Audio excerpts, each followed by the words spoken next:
안녕하십니까?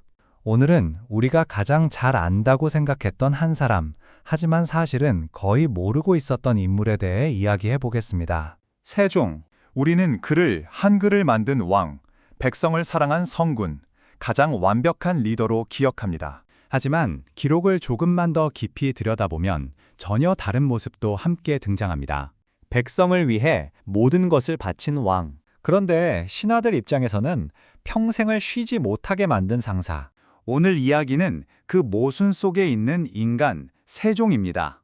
세종의 재위 기간은 약 32년입니다.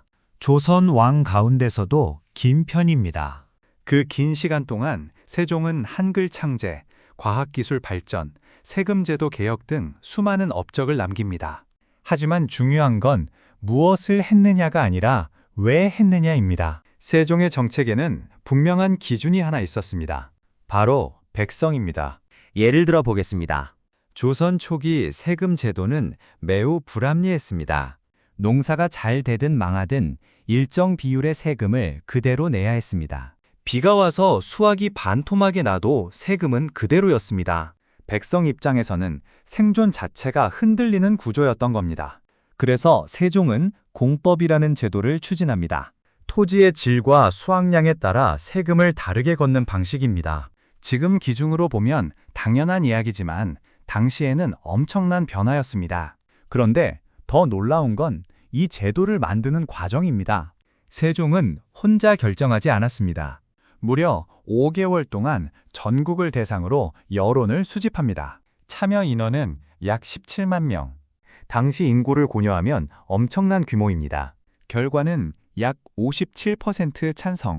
완벽한 합의는 아니었습니다. 그래서 세종은 강제로 밀어붙이지 않았습니다. 반대 의견을 분석하고 보완하고 다시 설계합니다. 이 장면에서 보이는 건 단순한 개혁이 아니라 백성을 존중하는 태도입니다.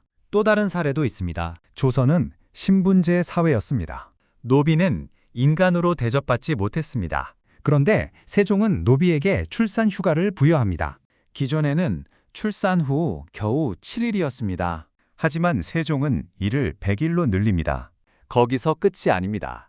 출산 한 달 전부터 일을 하지 않도록 했고 남편에게도 일정 기간 휴가를 주도록 합니다. 이건 단순한 제도 변화가 아니라 노비도 사람이라는 선언과 같습니다. 이 정도면 완벽한 왕처럼 보입니다. 그런데 이제부터 이야기가 조금 달라집니다. 세종은 일을 정말 많이 시켰습니다. 단순히 열심히 한 수준이 아니라 신하들이 버티기 힘들 정도였습니다. 밤늦게까지 업무는 기본이고 왕이 직접 신하들의 근무 상태를 확인하기도 했습니다. 누가 자고 있는지, 누가 공부하고 있는지까지 체크했습니다. 문제는 여기서 끝나지 않습니다. 세종은 신하들의 사직서를 거의 받아주지 않았습니다. 나이가 많아도 병이 있어도 계속 일을 시켰습니다. 75세의 신하가 이제 그만 물러나겠다고 했을 때 세종은 오히려 더 높은 자리로 올립니다. 아픈 신하가 쉬겠다고 했을 때도 대부분 거절합니다. 심지어 부모상을 당해 3년간 쉬어야 하는 상황에서도 100일만 하고 복귀하라는 명령을 내리기도 합니다. 지금 기준으로 보면 명백한 과로입니다. 이쯤 되면 이런 생각이 들 수 있습니다. 이 사람 정말 좋은 리더일까? 여기서 중요한 포인트가 나옵니다. 세종은 신하 개인의 삶보다 국가와 백성을 우선한 왕이었습니다. 누군가는 희생해야 했고 그 대상이 신하였던 겁니다. 이 구조는 지금도 낯설지 않습니다. 성과는 뛰어나지만 내부 직원은 힘든 조직. 외부 평가는 좋지만 내부는 지치는 구조. 세종의 통치는 그런 면을 동시에 가지고 있었습니다. 그럼에도 불구하고 세종이 지금까지 존경받는 이유는 분명합니다. 결과입니다. 백성의 삶이 실제로 나아졌기 때문입니다. 세금은 더 공정해졌고 문자는 쉬워졌고 정보를 이해할 수 있는 길이 열렸습니다. 특히 한글은 단순한 문자 이상의 의미를 가집니다. 당시 글을 읽을 수 있다는 것은 권력을 가진다는 뜻이었습니다.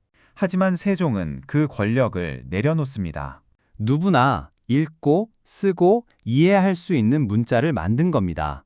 이건 지금 기준으로 보면 지식과 정보의 접근 권한을 전면 개방한 것과 같습니다. 하지만 이 모든 과정은 세종 개인에게도 큰 부담이었습니다.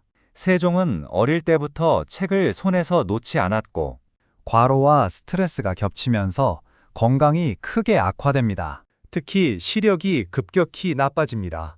그럼에도 불구하고 세종은 일을 멈추지 않습니다. 오히려 그 상태에서 가장 위대한 업적인 훈민정음을 완성합니다. 이건 단순한 노력의 문제가 아니라 집진념에 가까운 수준입니다. 그래서 마지막으로 이런 질문이 남습니다. 세종은 어떤 사람이었을까요? 완벽한 성군일까요? 아니면 주변을 혹사시킨 리더일까요? 아마 둘 다일 겁니다.